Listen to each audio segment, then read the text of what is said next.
পৃথিবীতে আমরা সকলেই পাপী, কিন্তু কোনো পাপীকে অবজ্ঞা করা আমার অধিকার নাই।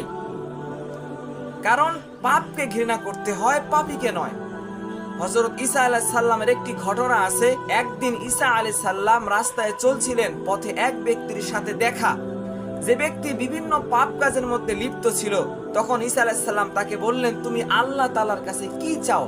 তখন সে বলল, আমি অনেক বড় বড় পাপ করেছি, আমি চাই আল্লাহ তাআলা যেন আমাকে মাফ করে দেন। এরপর ঈসা আলাইহিস সালাম সামনে অগ্রসর হওয়ার পর এক ইবাদতগুজার বান্দার সাথে দেখা হলে তিনি তাকে জিজ্ঞাসা করলেন, তুমি আল্লাহ তাআলার কাছে কি চাও?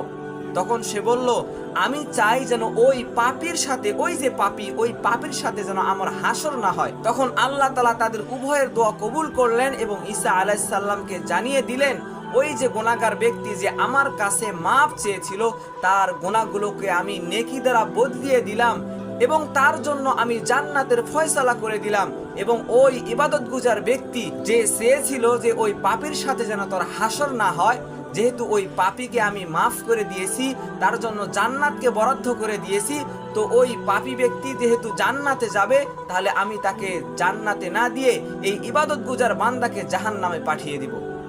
প্রিয় দিনী ভাই, এই জন্য পাপের কারণে কাউকে অবজ্ঞা করতে হয় না।